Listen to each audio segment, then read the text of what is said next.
రాజకీయాల్లో తెల్లారితే చాలు మరుసటి దినం ఎలా ఉంటుందో తెలిసే పరిస్థితి నేటి రాజకీయ జీవితంలో లేదు.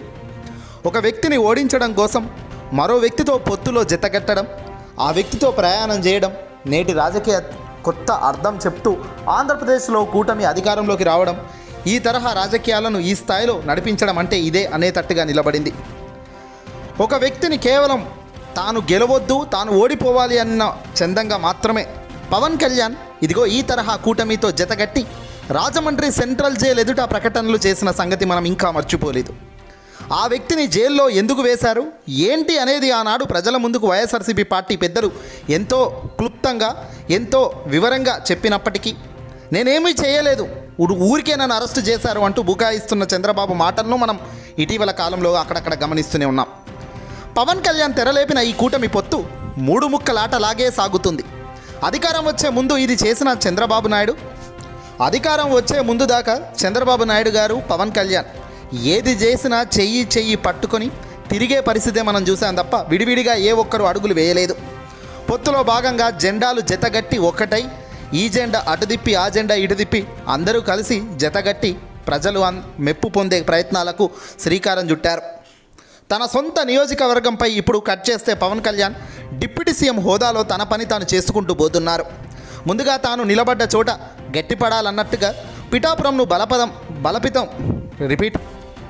పిఠాపురం బలోపేతం చేసుకుంటూ పవన్ డిప్యూటీ సీఎం హోదాలో ఎక్కడ కనిపించకుండా వెనక ఏం జరుగుతుంది అనే చర్చ ఇప్పుడు జోరుగా సాగుతోంది. చంద్రబాబు గారు తీసుకునే ఏ నిర్ణయాల్లో పవన్ కళ్యాణ్ ఇన్వాల్వ్మెంట్ లేదు అనేది స్పష్టంగా కనబడుతుంది. పవన్ కళ్యాణ్ చంద్రబాబు ఇద్దరు ప్రభుత్వాన్ని నడిపిస్తున్నారు అనే తీరు మొదట్లో కనిపించినా ఆ తర్వాత కేవలం వారం రోజుల తర్వాత పూర్తిగా చంద్రబాబు ఆధిక్యం చేసేశారు. పవన్ను తన పని తాను చేసుకునేలా డైవర్ట్ చేసేశారు. తన రాజకీయం తాను చేస్తుంటే పవన్ పక్కకు పెట్టి చంద్రబాబు యథావిధిగా తాను గతంలో ఏ మాదిరిగా అయితే పరిపాలన చేశారో, ఏ మాదిరిగా తనకు నచ్చిన వ్యక్తులను అధికారులను షిఫ్ట్ చేయడం కానీ ఇతరితర కార్యక్రమాలు తనకు నచ్చింది చేసుకుంటూ అడుగులు ముందుకేసే పరిస్థితి.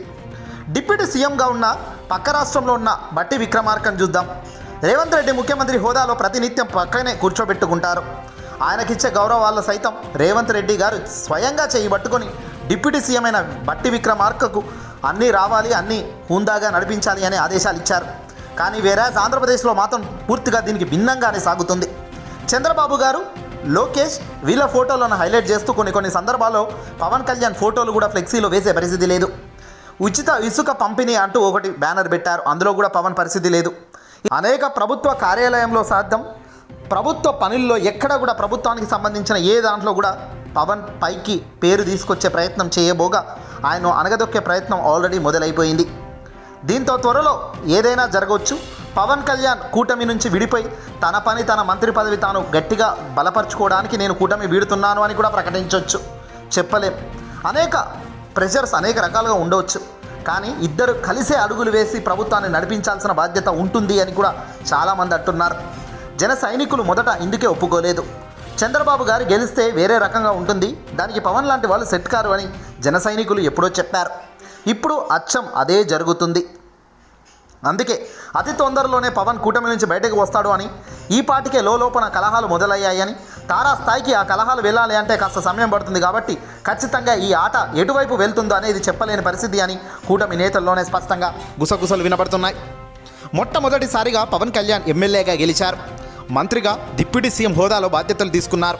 దీంతో పవన్ ఆలోచన కేవలం ఒక్కటే, తనకు ఉన్న ఆ మంత్రి పదవి కానీ ఎమ్మెల్యే శాఖ కానీ తనకు పెట్టుకున్న ఈ శాఖలను నిర్వహిస్తున్న బాధ్యతలను సక్రమంగా చేయాలి. ఎక్కడ పడితే అక్కడ సంతకాలు పెట్టకూడదు. ఏ సంతకాలైనా స్టడీ చేయాలి. ఈ స్టడీ చేయాలంటే చాప్టర్లు బిగ్ స్టడీ ఉంటుంది. ఎందుకు ఏమిటి ఎలా అనే సమాచారం లేకుండా ఎక్కడ పడితే అక్కడ అడుగులు వేయలేం. కాబట్టి రేపొద్దున నన్నే అరెస్ట్ చేస్తారు ఏదైనా తప్పు చేస్తే అంటూ పవన్ ఇటీవల మాట్లాడిన మాటలు చూస్తుంటేనే తాను ఎంతో జాగ్రత్తగా భయపడుతూ తన పని తాను చేస్తూ ముందుకు పోతున్నారు. మరి మొదటిసారి ఎమ్మెల్యే కాబట్టి ఖచ్చితంగా భయం బాధ్యత ఉంటుంది. ఆ భయం బాధ్యతలో భాగంగా ఆయన పనులే ఆయనకు చాలా ఉన్నాయి. అదీగాక చంద్రబాబు గారికి అందుకే వదిలేశారు. చంద్రబాబు గారి అనుభవం రీత్యా తాను ఏదైనా నేను ఒప్పుకుంటాను, నేను స్వాగతిస్తాను అనే పవన్ చెబుతున్నారు. కానీ దీన్నే సమాజం కరెక్ట్గా తీసుకోదు కూడా.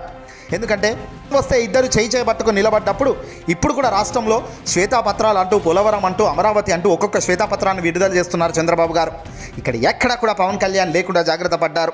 మొన్న ఇటీవల హైదరాబాద్కు సంబంధించి రేవంత్ రెడ్డి తెలంగాణకు సంబంధించిన ముఖ్యమంత్రితో ఆంధ్రప్రదేశ్ ముఖ్యమంత్రి చంద్రబాబు రెండు రాష్ట్రాల మధ్య ఒక కీలక కలయిక నడిచింది.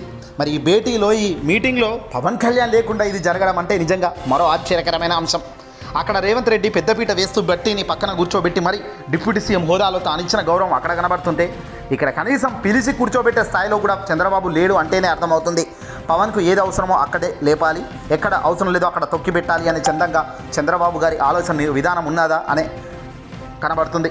ఏదేమైనా కూటమిని వీడినా పవన్కు క్రేజ్ తగ్గదని, కూటమిని వీడి చంద్రబాబు దగ్గర అన్ని పనులు చేయించుకుంటూ పర్ఫెక్ట్ విధానంలో తాను కనుక పార్టీని సొంతంగా నిర్మించుకుంటేనే భవిష్యత్ పవన్కు ఉంటుందని, ఇలాగే తాను ముందుకెళ్తే మాత్రం చంద్రబాబు రాబోయే కాలంలో పవన్ను తొక్కే ప్రయత్నమే చేస్తారు తప్ప పవన్ను లేపే ప్రయత్నం రాజకీయంగా చేయబోరు అనేది మాత్రం క్లియర్గా తెలుస్తుంది. ఇప్పుడు హిట్ అయింది, రేపు హిట్ కాకపోవచ్చు. ఈరోజు కుప్పగూలింది, రేపు హిట్ అవ్వదు అన్నట్టుగా లేదు. ఎప్పుడు ఎలా కాలం మల్లుతుందో మారుతుందో తెలియదు కాబట్టి తన సొంతంగా తన పార్టీని నిర్మించుకునే దిశగా అడుగులు పవన్ వేస్తేనే రాబోయే కాలంలో మనగడ ఉంటుంది.